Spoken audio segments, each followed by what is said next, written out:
అయోధ్యలో ఒక అతను ఉండేవాడు. సో తను చాలా బద్ధకంగా ఉన్నాడనమాట, చాలా లేజీ. సో ఎల్లప్పుడు తను భోజనం తినుకోవాలి, భోజనం తినాలి, పడుకోవాలి, పని ఏం చేసేవాడు కాదు. సో మొత్తం మీద ఆ ఇంట్లో ఉన్న వాళ్ళందరికీ విసుకొచ్చేసి, బాబు నువ్వు ఏదైనా ఆశ్రమం జాయిన్ అయిపో, ఎలాగో ఇంట్లో ఏం పని చేయట్లేదు, మాకు నీతో బెజార్ వచ్చేసింది. సో మొత్తం మీద తను అనుకున్నాడు, సరే అయితే నేను ఏదో ఒక ఆశ్రమం జాయిన్ అయిపోతాను ఎందుకు అని. తను వెతుకుంటున్నాడు అయోధ్యలో ఏ ఆశ్రమం జాయిన్ అవ్వాలి ఎక్కడికైనా. మొత్తం మీద ఒక ఆశ్రమంలో తను ఏం గమనించాడంటే, ఓ గురుగారు ఉన్నారు. ఆ గురుగారు చాలా లావుగా ఉన్నారనమాట. తను అనుకున్నాడు, ఈ గురుగారు బాగున్నారు, లావుగా ఉన్నారు, బహుశా ఈ ఆశ్రమంలో మంచి భోజనం పెడుతున్నారు, ఇక్కడ జాయిన్ అయిపోతే బాగుంది. కొంతసేపు తర్వాత గురుగారు శిష్యులు వచ్చారు, వాళ్ళు కూడా లావుగా ఉన్నారు. తనకి కన్ఫర్మ్ అయిపోయింది, ఇది బాగుందండి, ఇక్కడ నేను జాయిన్ అవుతాను, భోజనం బాగా పెడతారని.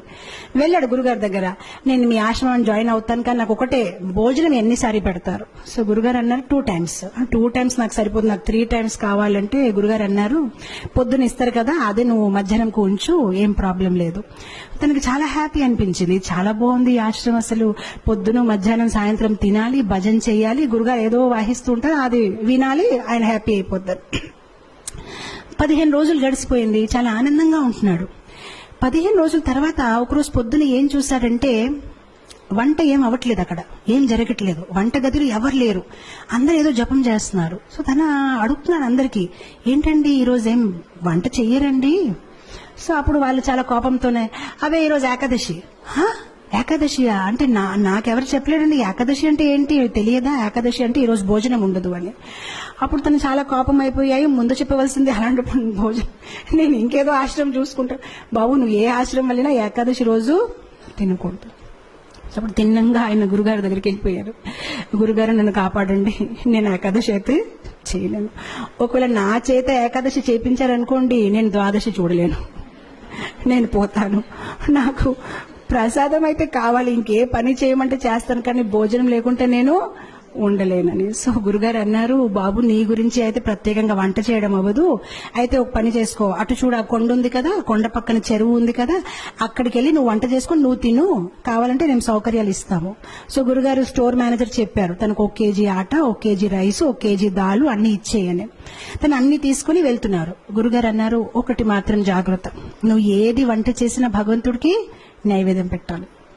సరే అంటాడు, వెళ్తాడు, కష్టపడతాడు, తనకి బద్ధకం ఎక్కువ కదా, ఎప్పుడు వంట చేయలేదు, చాలా కష్టపడి వంట తయారు చేస్తాడు, కానీ అంత టేస్ట్ గా లేదు, ఏ చపాతీలు కాలిపోయే ఏదోటి అవుతుందన్నమాట. మొత్తం మీద వంట తయారైపోయింది.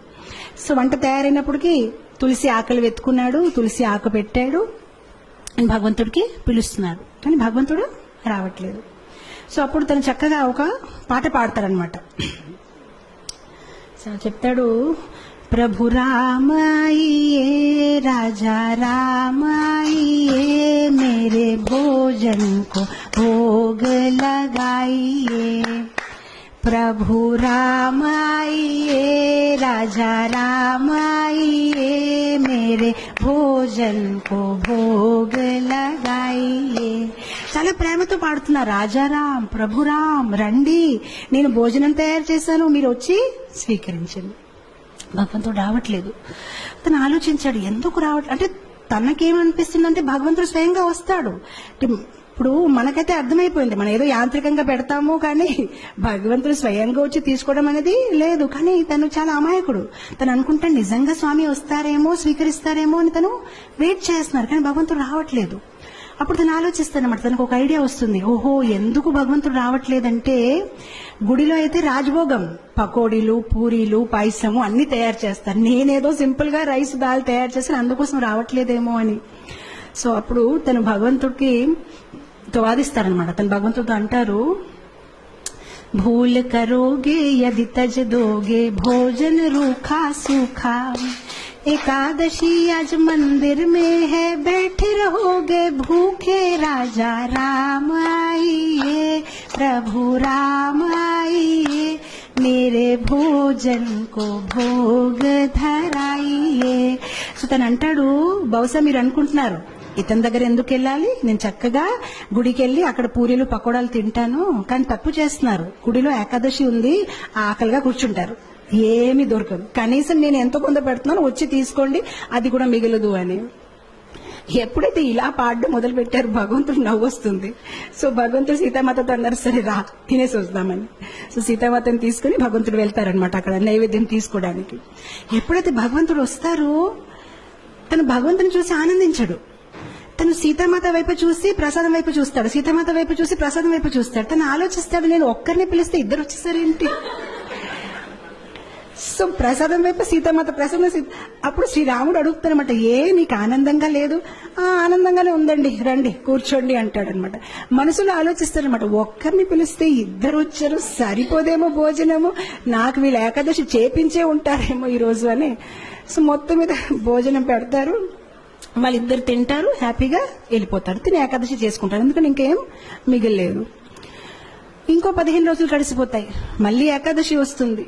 ఈసారి తన గురుగారికి చెప్తాడనమాట, గురుగారు 1 కేజీ ఆట సరిపోవట్లేదు, 2 భగవాన్లు వస్తున్నారు, మీరు 1 భగవాన్ 2 వస్తున్నారు, ఇంకా కొంచెం ఇవ్వండి. గురుగారు అనుకుంటాడు, తిని కొంచెం లావుగా ఉన్నాడు కదా, భోజనం ఎక్కువ కావాలి, ఏం మాట్లాడుతున్నారు ఏంటో, సరే తీసుకువెళ్ళి ఇంకా కొంచెం ఆట, ఇంకా కొంచెం దాల్ అంటారు. ఈసారి తీసుకువెళ్తాడు, చక్కగా వంట చేస్తాడు, తులసి ఆకులు పెడతాడు, మళ్ళీ స్టార్ట్ చేస్తాడు. ఈసారి భజన్ మార్చేస్తాడు, రాజా రామాయియే సీతా రామాయియే మేరే భోజన్ కో భోగ ధరాయియే.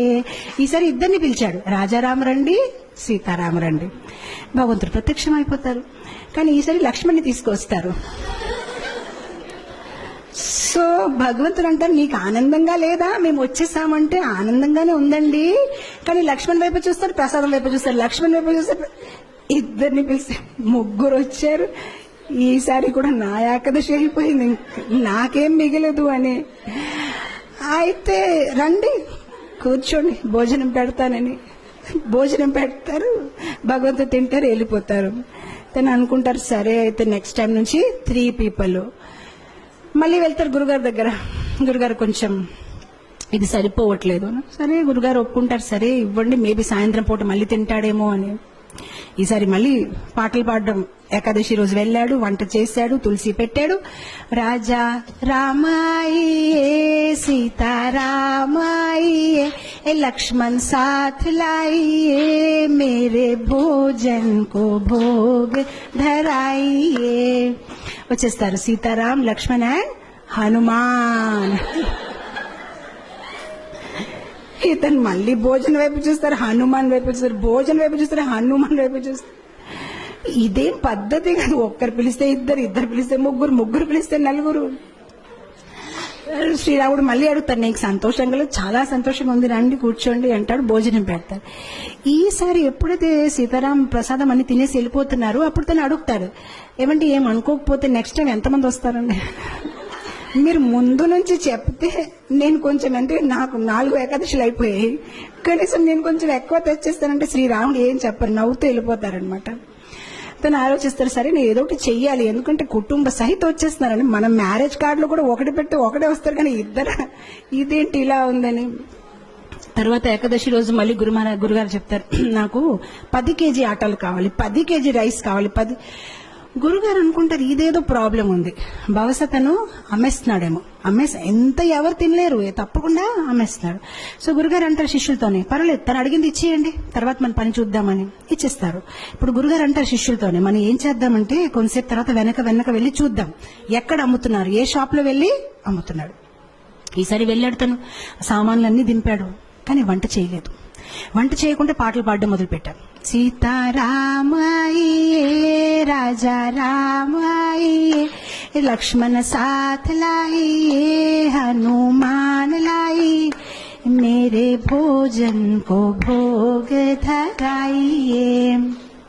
వచ్చారు సీతారామ లక్ష్మణ్ హనుమాన్ భరత్ శత్రుఘ్న కౌశల్య సుమిత్ర కై మొత్తం పరివార కుటుంబం అందరూ వచ్చేసారనమాట.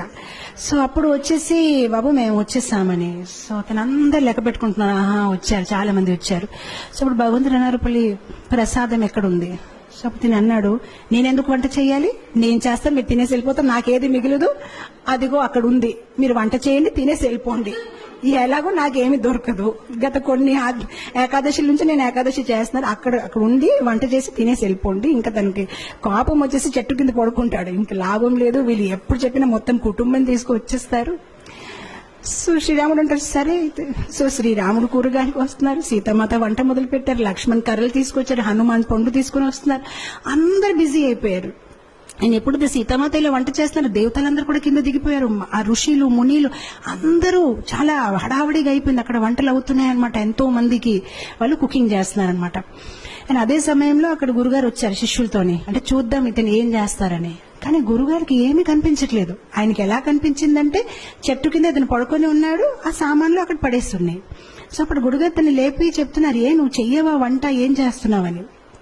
అప్పుడు శిష్యుడు చెప్తారు, మీకు కనిపించట్లేదా, ఇంతమంది వంట చేస్తున్నారు, ఇగో చూడండి సీతామాత ఏం ఇగో చూడండి ఇదేమవుతుందని.